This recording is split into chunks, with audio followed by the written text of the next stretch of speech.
नमस्कार मित्रों, आप सभी का फिर से स्वागत है मेरे इस चैनल पे। मैंने आप लोगों के कहने पे मैथ्स की एक सीरीज़ चालू की है, जिसकी ये तीसरी वीडियो है, जिसमें मैं करीब करीब आपको 10 क्वेश्चंस देता हूँ और आपको वो लगाने होते हैं। ये सभी क्वेश्चन एनसीईआरटी किताबों से ही हैं, क्योंकि हम लोगों को पता है कि सभी पेपर, चाहे वो किसी भी लेवल के पेपर हों, वो एनसीईआरटी किताबों से ज़रूर होते हैं, एनसीईआरटी बेस्ड होते हैं। पर एनसीईआरटी इतनी बड़ी है कि हमें पता नहीं होता कि हम इसको कैसे कवर करें और इसमें से कौन से प्रश्न लगाएं। तो ये काम मैं कर रहा हूँ कि एनसीईआरटी बुक में से जो सबसे इम्पॉर्टेंट क्वेश्चंस मुझे हर चैप्टर के लगते हैं, उनमें से मैं 10-10 क्वेश्चंस आपको ढूंढ के देता हूँ। फिलहाल इंटीजर से क्वेश्चंस मैं आपको करा रहा हूँ। तीनों वीडियो में केवल इंटीजर से क्वेश्चंस थे। जितने इंपॉर्टेंट क्वेश्चंस मुझे लगे वो मैंने इंक्लूड किए हैं। आई होप आपको इस वीडियो में भी वो सभी इंपॉर्टेंट क्वेश्चंस मिलेंगे। और क्वेश्चंस देखिए कठिन नहीं होते हैं, बस हमको क्या होता है कि या तो प्रैक्टिस करनी होती है या तो हमें आता नहीं है। जिनके लिए मैथ्स जिनको नहीं आती तो उनके लिए डिटेल्ड आंसर भी हैं, और जिनको मैथ्स आती है उनके लिए प्रैक्टिस सेशन हो जाता है। मार्क्स ज़रूर कमेंट सेक्शन में लिखा करिए, उससे ये आइडिया आपको लगेगा कि बाकी लोग कहाँ हैं और आप कहाँ हैं। देखिए होता क्या है, हम घर पे रहते हैं ना, तो हमको ये लगता है कि अरे हमको तो आता है, लेकिन जब हम दूसरों से कंपेयर करते हैं तब समझ में आता है कि वाकई में हम कहाँ पर खड़े हैं। कोचिंगों में ज़्यादा कुछ नहीं होता, माहौल मिलता है आपको, कंपटीशन की भावना आती है, वो कमेंट में आपको लिखने से ज़रूर मिलेगी। तो कमेंट में अपना स्कोर ज़रूर लिखा करिए, जिससे लोगों में कंपटीशन और आप में भी कंपटीशन की भावना आए। तो फिर से कुछ क्वेश्चंस हैं, पहले क्वेश्चंस हैं, उन्हें खुद से सॉल्व करिएगा। लास्ट में आंसर्स दिए हुए हैं, उन आंसर से अपने आप को चेक करिएगा। चलिए स्टार्ट करते हैं। पहला क्वेश्चन है, find the product using suitable properties. Question NCERT का है, इसलिए यहाँ पर सूटेबल प्रॉपर्टी है, वरना आपके पेपर में सूटेबल प्रॉपर्टी लिख के नहीं आएगा, सिंपल कह देगा सिंप्लीफाई। सिंप्लीफाई आपको इन्हें करना है। यहाँ पे आपको वीडियो पॉज करनी है। 8 पार्ट हैं, ए से लेकर एच तक के, सभी को लगाइए। और देखिए मल्टीप्लाई और प्लस करना हर व्यक्ति को आता है, कोई बहुत बड़ी चीज़ नहीं है, मल्टीप्लाई करना सबको आता है, लेकिन समय, टाइम मैटर करता है। इसी क्वेश्चन को आप खुद से सॉल्व करेंगे। जिनको मैथ्स आती है मैं उनकी बात नहीं कर रहा हूँ, नहीं तो बहुत से ऐसे होंगे जिनको ये मल्टीप्लाई करने में ही कम से कम 4 मिनट या 3 मिनट लग जाएंगे, लेकिन पेपर में इतना टाइम नहीं है। आपको चीज़ों को क्विक करना है, क्विकली चीज़ों को आपको हैंडल करना है। तो कुछ क्वेश्चंस हैं जो क्विकली हैंडल कैसे करेंगे, प्रॉपर्टीज़ कौन सी हैं उससे भले मतलब नहीं है, लेकिन क्विकली कैसे करेंगे वो आपको आंसर्स में मिलेगा। वीडियो पॉज करिए, सॉल्व करिए, आंसर्स आपको लास्ट में मिलते जाएंगे। अब देखिए अगला क्वेश्चन है, इस क्वेश्चन को भी आप बहुत ध्यान से देखेंगे। बहुत आसान क्वेश्चन है, बहुत आसान क्वेश्चन है, लेकिन सीधी बात वहीं आएगी फिर से कि आपको इसको लगाते और जल्दी से लगाते आना चाहिए। कंसेप्ट इसका क्या है उससे मतलब है, हिंदी मीडियम वाले बच्चे जो हैं, देखिए क्वेश्चन एनसीईआरटी में इंग्लिश के ही होते हैं, लेकिन उनको हिंदी में मैं ट्रांसलेट करूँगा, आप लोग उसके लिए परेशान मत होइएगा। इसको भी आप पॉज करिए, क्वेश्चन को लगाइए और आंसर निकालिए।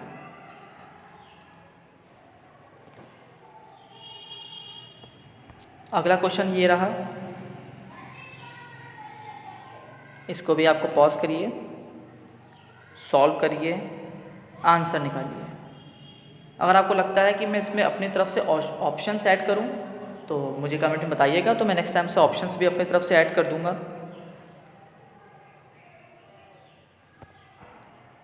और ये लास्ट क्वेश्चन है।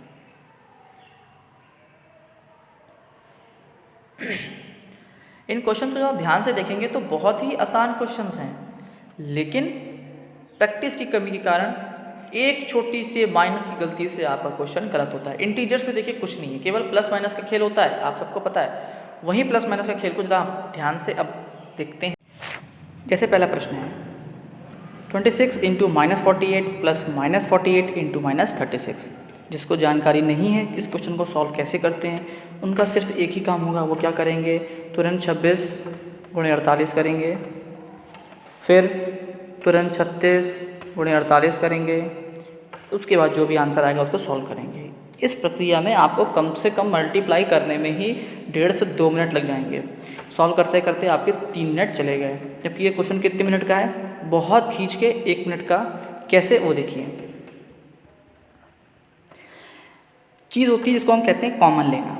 अब देखिए यहाँ पर -48 है, यहाँ पर भी -48 है, तो हम क्या करेंगे, दोनों में से -48 को कॉमन ले लेंगे। जैसे ही हमने -48 कॉमन लिया तो इधर से क्या बचेगा, अब देखिए कॉमा लेने का मतलब क्या होता है। कॉमा लेने का मतलब ये होता है हम उस संख्या को बाहर निकाल लेते हैं और जो बाकी चीज़ें बची होती हैं उनको अंदर छोड़ देते हैं। तो देखिए 26 माइनस 48 इस वाले में से यदि अगर मैंने माइनस 48 को निकाल लिया तो क्या बचेगा, सिर्फ 26 बचेगा, 26 बचेगा। तो देखिए 26 इस वाले ब्रैकेट में से या इस वाले में से मैं माइनस 48 जब निकाला तो क्या बचेगा, माइनस का 36 बचेगा। साइन ज़रूर ध्यान रखिएगा, बहुत महत्वपूर्ण होते हैं। अब 26 माइनस 10 करेंगे तो 26 माइनस 36 करेंगे, माइनस का 10 आएगा। दोनों को गुणा कर दीजिए, माइनस 48 गुणे माइनस 10, आपका उत्तर कितना आ जाएगा, 480। माइनस माइनस प्लस होता है, ये कैसे होता है ये मैंने आपको इसकी जो प्रीवियस वीडियो थी उसकी पहले वाली वीडियो थी मैंने उसमें अच्छे से समझाया है। कितना टाइम लगा, मुश्किल से 1 मिनट। दूसरा प्रश्न, 8 गुणे 53 गुणे माइनस 125। देखिए अगर आप अब 53 गुणे 8 करेंगे फिर जो उत्तर आएगा उसमें 125 का गुणा करेंगे, भाई साहब बहुत समय लग जाएगा। आपको करना क्या है, थोड़ा सा दिमाग। देखिए 125 और 8 इनको पास ले आइए। जैसे ही आपने 125 इंटू 8 किया आंसर आ गया 1000। 1000 जैसे आया 53 से मल्टीप्लाई करिए, सीधे आपका आंसर आ जाएगा। ये कैसे आएगा, देखिए ये प्रैक्टिस से आता है। जैसे क्वेश्चंस लगाते जाएंगे, मैंने आपको स्टार्टिंग में क्या बोला, जिनको आती है मैथ उनके लिए भी ये प्रैक्टिस है। प्रैक्टिस करेंगे तो आपको चीज़ें आसानी से समझ में आएंगी कि मैंने 8 गुणे 125 ही क्यों किया, क्योंकि देखिए 8 5 40 होता है, जीरो कहीं आ रहा था, ये सोच के मैंने ये मल्टीप्लाई की है। अगला देख लेते हैं, 15 गुणे माइनस 25 माइनस 4 और माइनस 10। देखिए साफ दिख रहा है। उन नंबरों को पास में लाइए जिनको मल्टीप्लाई करने से आपको जीरो की संख्याएं मिले या फिर आपका सॉल्यूशन आसान हो, आपको करने में आसानी हो। भाई 25 गुणे 4 25 चौको 100 होता है, अगर आपको अच्छे से पता होगा तो हमने 25 4 को पास कर लिए, 15 10 को पास किए, 100 150 को गुणा किया, आपका आंसर आ गया। प्लस माइनस का ज़रूर ध्यान रखिएगा, प्लस माइनस की समस्या हो जो इसकी प्रीवियस वीडियो मैंने जस्ट पहले बनाई थी उसको देखिएगा, उसमें मैंने आपको अच्छे से ये चीज़ें समझाई हैं। आई होप समझ आ गया होगा। आगे देख लेते हैं डी पार्ट, माइनस 41 और 102। अब देखिए इसमें कोई चारा दिखेगा नहीं, आप सोचेंगे कुछ नहीं करना पड़ेगा, फटाफट 141 करो, खट खट खट लगो, और मान लीजिए गलती से 1 2 में कहीं एक भी गड़बड़ हुई, आपका आंसर गलत। इस क्वेश्चन को कैसे करते हैं, देखिए 102 को तोड़ लीजिए, किसमें, 100 में और 2 में। इसको डिस्ट्रीब्यूटिव प्रॉपर्टी कहते हैं, लेकिन प्रॉपर्टी से आपका मतलब नहीं है। आपने इसको तोड़ा, 100 प्लस 2 में तोड़ा। अब कितना आसान हो गया, 41 गुणे 100 4100, 41 गुणे 2 82, सबको आता है, प्लस माइनस सबको आता है, फटाक से आंसर आपके यहाँ आ गया 41 82। अगला क्वेश्चन है 625 माइनस 35 625 65। देखिए यहाँ पे 625 फिर से कॉमन दिख रहा है। अब की बार ये ध्यान रखिएगा कि साइन एक के प्लस प्लस है, एक के पास माइनस है। हम प्लस वाले को 625 को कॉमन ले लेते हैं, इधर से कितना बचेगा, माइनस 35 बचेगा इधर से। तो ध्यान रखिएगा, एक देखिए मैंने भी गड़बड़ कर दी जल्दबाजी में, देखिए यहीं गड़बड़े हो जाती हैं। क्या गड़बड़ हो जाती है, देखिए ये माइनस 625 था, कॉमन लेना था सिर्फ कितना, कॉमन लेना था सिर्फ प्लस का 625। देखिए ये मेरी भी गलती हो गई, प्रैक्टिस की कमी, जल्दी जल्दी चक्कर में यही गलतियां होती हैं। तो एक्चुअल में होना क्या था, देखिए इसको ध्यान से सुनिएगा, इसको अच्छे से फिर से समझ लीजिएगा। ये माइनस 625 था, हमने सिर्फ 625 को कॉमन लिया, तो यहाँ पर क्या बच गया, -1 बच गया। तो क्या हो जाएगा, ये प्लस का ना होकर इसको माइनस का करेंगे, तो ये असली में क्या हो जाएगा, माइनस का 35 और माइनस का 65। माफ़ करिएगा, ये थोड़ी गलती हो गई है मेरे से भी, ठीक है। तो अब इन दोनों को सॉल्व करेंगे तो माइनस माइनस प्लस होता है, दोनों को प्लस कर दीजिए, 5 5 0 हो जाएगा, 6 3 9 और कितना हो गया, 100 हो गया। मतलब आपको क्या मल्टीप्लाई, और माइनस का ही, क्योंकि दोनों माइनस के थे।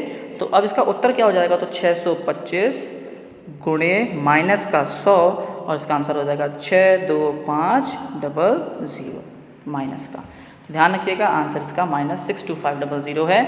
माफ़ करिएगा, जहाँ सावधानी हटी दुर्घटना घट ही जाती है, इसको आप लिख लीजिएगा। अगला पार्ट देख लेते हैं ध्यान से। क्या बोल रहा है अगला पार्ट,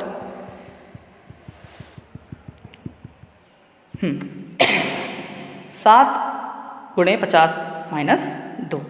देखिए करने में आप इसको 48 गुणे 7 भी कर सकते थे, बहुत बड़ी कैलकुलेशन नहीं थी इसमें, तो आप जल्दी से कर सकते थे, लेकिन फिर भी बात प्रॉपर्टी की चल रही है। तो देखिए हम इसको 50 माइनस 2 है, तो हम क्या करेंगे 7 50 गुणे कर लेंगे, 7 14 कर लेंगे, 7 दूनी 14 कर लेंगे, 350 माइनस 14 और 336। आप इसको डायरेक्टली भी कर सकते थे, ये तो आसान क्वेश्चन था तो इसमें बहुत ज़्यादा कैलकुलेटिव आपको टेंशन नहीं थी। अब आते हैं, ये सभी क्वेश्चन हमने सॉल्व कर लिए। अब आते हैं जो आपकी वर्ड प्रॉब्लम थी, मतलब कौन सा, ये वाला। In a class test containing 15 question, एक कोई टेस्ट हुआ क्लास में जिसमें कुल 15 क्वेश्चन थे। हिंदी मीडियम वाले ध्यान से सुनिएगा। 4 question are given for every correct answer, 4 number दिए जाएंगे अगर आपका आंसर सही होगा। -2 marks are given for every incorrect answer. -2 मतलब क्या होगा, -2 मतलब हो गया कि अगर क्वेश्चन गलत कर दिया तो 2 नंबर आपके कट जाएंगे, जिसको हम कहते हैं माइनस मार्किंग। सुपर टेट में आपको माइनस मार्किंग नहीं है, जो कि बहुत अच्छी चीज़ है, तुक्का लगा सकते हैं आप। तो 4 नंबर कब मिलेंगे, जब सही करोगे, और 2 नंबर कट जाएंगे अगर आपने क्वेश्चन गलत कर लिया। बात सुनने आ गई। Gurpreet attempt all questions. अब देखिए यहाँ पे आपको लैंग्वेज समझनी होती है। गुरप्रीत ने सभी प्रश्नों को किया है, मतलब 15 के 15 क्वेश्चन उस लड़के ने किए हैं, but only 9 of her answer are correct. But उसके लड़की 9 क्वेश्चन ही केवल सही हैं। देखिए 15 पूरे किए हैं, 9 सही हैं, तो कुछ तो गलत हो गए ना। तो कितने गलत हो गए भाई, 15 में से 9 सही थे, कितने बचे, 6 बच गए। तो जो 6 किए वो उसने गलत किए। इस चीज़ को आपको ध्यान में रखना है कि उस लड़की ने 9 सही और 6 गलत किए। उत्तर देख लेते फटाफट, देखिए क्या होगा। उत्तर हो जाएगा 9 सही किए तो 9 चौके 36, 6 गलत किए तो 6 दूनी 12, मतलब 36 नंबर सही वाले, 12 नंबर कटने वाले। तो 36 और 12 कट भी गए तो कितने बचे आपके, 24 नंबर। मतलब बच्चे को 24 नंबर ही मिलेंगे, उसको 36 नंबर नहीं मिलेंगे, क्योंकि उसने 6 क्वेश्चन गलत कर दिए हैं। अगला वाले में 5 सही किए थे और 10 गलत किए थे। तो फिर से देखिए 20 नंबर उसको मिलने थे, लेकिन 10 गलत कर दिए तो 20 नंबर कम हो जाएंगे। तो 20 और 20 मतलब बच्चे के नंबर कितने रहे, एकदम 0। सही भले किए लेकिन गलत के चक्कर में वो भी 0 हो गए। देखिए 2 क्वेश्चन छूट गए थे, मैंने ध्यान नहीं दिया था। -17 गुणे -29, इसमें हम क्या करेंगे, 29 को तोड़ लेंगे 30 और 1 में। भाई देखिए माइनस प्लस माइनस होता है, ठीक। तो ये हो गया -30 प्लस 1 में तोड़ लिया। 17 गुणे 3, 17 से 51, सबको पता है, 1 0 लगा लीजिए। 17 एकम 17, 17 लगा लीजिए, माइनस कर दीजिए 493। तीसरा वाले देखेंगे तो फिर से 57 फिर से कॉमन है, आपने 57 को कॉमन ले लिया। अब की बार देखिए मैंने सही किया है, यहाँ पर माइनस का 1 बचेगा, ये ध्यान रखिएगा, क्योंकि हमने -57 कॉमन नहीं लिया है, केवल 57 कॉमन लिया है। तो -1 बचेगा, माइनस का 19 बचेगा, और जब 57 पूरा उठा लिया तो सिर्फ 1 बचेगा, 0 नहीं बचेगा, ध्यान रखिएगा। सॉल्व करेंगे तो 19 1 20, 57 करेंगे तो आपका आंसर ये आ जाएगा, 57 गुणे 20। ठीक है, ये क्वेश्चन आपके 2 छूट गए थे। बड़ा अच्छा क्वेश्चन है ये क्वेश्चन, मैंने आपको बता दिया अभी जस्ट। ये क्वेश्चन देखते हैं। Suppose we represent the distance above the ground of a positive integer and that of below the ground is a negative integer. मान लीजिए ये रही ज़मीन, ज़मीन के ऊपर अगर आप डिस्टेंस को नापेंगे तो आप प्लस में नापेंगे, और नीचे नापेंगे तो माइनस में नापेंगे। कोई बड़ी बात नहीं है, सबको पता है कि भाई धरती के ऊपर सब प्लस है, धरती के नीचे सब माइनस है, पाताल है ना नीचे, इसलिए डर के रहिए, कहीं से कोई खींच ना ले। अब क्वेश्चन क्या बोला, एन एलिवेटर डिसेंड, डिसेंड मतलब भाई नीचे गिर के आ रही है, नीचे आ रही है, into a mine shaft, mine में जा रही है, जहाँ पे कुछ खुदाई वुदाई हो रही होगी, आपका हो सकता है कोयला वोयला, कुछ भी हो सकता है। At the rate of 5 meter per minute, मतलब वो हर मिनट में 5 मीटर नीचे आ जाती है। मतलब 1 मिनट चली 5 मीटर नीचे आ गई, 2 मिनट हो गए 10 मीटर आ गई, 3 मिनट हो गए तो 15 मीटर नीचे आ गई। अब उसकी आपको पोजीशन बतानी है 1 घंटे बाद। ये रही आपकी 1 घंटे बाद की पोजीशन, क्या रही देख लीजिए भैया। 1 मिनट में 5 मीटर नीचे आती है, 1 घंटा मतलब 60 मिनट, 60 मिनट मतलब 60 गुणे 5 300 मीटर। अब माइनस क्यों लगा दिया, माइनस इसलिए लगा दिया क्योंकि वो ज़मीन के नीचे आ रही है, और अभी मैंने बताया था कि ज़मीन के नीचे आएगा तो आपको माइनस का साइन लगाना होगा। अब देखिए ये क्वेश्चन टफ कैसे हो जाएगा, अब टफ ये हो जाएगा, ऑप्शन में दे दिया 300 -300। अब आपका तो आंसर कहेंगे सर मेरा 300 है, लेकिन एक्चुअल में आंसर -300 क्यों है, क्योंकि क्वेश्चन में पहले ही दिया गया था धरती के नीचे अगर आप आएंगे तो माइनस होगा, तो आंसर 300 ना होकर -300 है, इस चीज़ को ध्यान रख लेना है। अगला पार्ट बहुत बढ़िया उम्दा है, अगला पार्ट अगर आपने अगले पार्ट को कर लिया होगा स्वयं से तो आप बहुत बढ़िया चले जा रहे हैं, चलते जाइएगा। अगला पार्ट देखिए ध्यान से ज़रा, क्या बोल रहा था, if it begins to descend from 50 meter above the ground. देखिए ये थी ज़मीन, पहले क्वेश्चन में क्या था, ये ज़मीन थी, ये रही आपकी एलिवेटर मतलब आपकी लिफ्ट, और वो नीचे आ गई। पहला पार्ट ये कह रहा था, लेकिन दूसरा पार्ट ये नहीं कह रहा है। दूसरा पार्ट ये कह रहा है कि ये ज़मीन है और जो आपकी एलिवेटर जो लिफ्ट है वो पहले से ही धरती के ऊपर कहीं पर है, यहाँ पर है, वो ज़मीन में नहीं है, पहले से ऊपर है। और कितना ऊपर है, तो ज़मीन से 15 मीटर पहले से ही ऊपर है। अब वो यहाँ से नीचे चलना स्टार्ट होगी। पहले क्वेश्चन में यहाँ से चल रही थी, इस क्वेश्चन में वो यहाँ से चलेगी। अब 45 मिनट बाद उसकी पोजीशन क्या होगी, देख लेते हैं भाई 45 मिनट बाद उसकी पोजीशन क्या होगी। तो देखिए 15 मीटर पहले से ऊपर है, तो ये 15 मीटर भी चलेगी और फिर नीचे आएगी।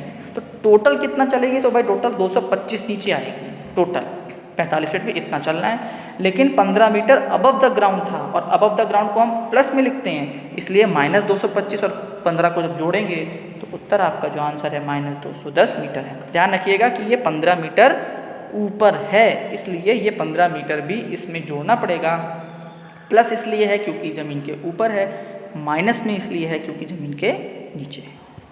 अगला क्वेश्चन देख लेते हैं भाई, ये तो बड़ा आसान सा क्वेश्चन है, मेरे हिसाब से इसमें तो किसी को समस्या नहीं आई होगी। एक certain freezing process requires the temperature to be lowered from 40 degree celsius at the rate of 5 degree every hour. एक भैया कमरा है जिसका टेम्परेचर धीमे धीमे नीचे किया जा रहा है, सिस्टम कुछ लगा हुआ है, कमरे का टेम्परेचर 40 डिग्री है, बता दिया है पहले। अभी कमरे का टेम्परेचर 40 डिग्री है, काफ़ी गर्मी है। हर एक घंटे में 5 डिग्री कम होता है टेम्परेचर। मतलब मान लीजिए 1 घंटा हो गया, 5 डिग्री कम हो गया तो 35 पे आ गए, फिर 2 घंटा हो गया तो 30 पे आ गए, 3 घंटा हो गया तो 25 पे आ गए, मतलब हर घंटे में 5 डिग्री ये कम हो जाता है। तो what will be the room temperature 10 hours after the process begins. तो करना क्या है, तो जब हर 1 घंटे में 5 डिग्री कम हो रहा है, 10 घंटे बाद का पूछा है और फिर कमरे का टेम्परेचर पूछा है, ये नहीं पूछा है सिर्फ कि कितना कम हुआ, ये पूछ रहा है लास्ट में कि कमरे का टेम्परेचर क्या होगा। तो देखिए भाई क्या करना है, टेम्परेचर चेक कर लेते हैं भाई। 1 घंटे में 5 डिग्री कम होता है तो 10 घंटे में 50 डिग्री कम हो जाएगा, लेकिन किंतु परंतु कमरा 40 डिग्री पर है, तो 40 डिग्री से 50 डिग्री कम होगा, तो पहले 40 तक आएंगे तो कमरे का टेम्परेचर 0 डिग्री हो जाएगा, 10 डिग्री और कम कर देंगे तो माइनस का 10 डिग्री। तो इस क्वेश्चन का आंसर माइनस का 10 डिग्री सेल्सियस। ये क्वेश्चन थे जो आपके एनसीईआरटी इंटीजर्स में से क्वेश्चंस थे। सभी इंपॉर्टेंट क्वेश्चंस को लगभग मैंने कवर कर लिया है। किसी क्वेश्चन की समस्या अगर आपको हो, नहीं समस्या हो रही हो, मतलब सॉल्व कैसे करेंगे, कमेंट में ज़रूर बताइएगा और अपने मार्क्स ज़रूर बताइए। कंपटीशन की भावना आप लोगों में बढ़ती है। इसी तरीके से वीडियो को देखते रहिए, लाइक करते रहिए, सब्सक्राइब करते रहिए, अपने दोस्तों को भेजिए, आपस में कंपटीशन करिए कि कौन ज़्यादा अच्छा करके देखता है, और इसका मज़ा लेते रहिए। Thank you and have a nice day.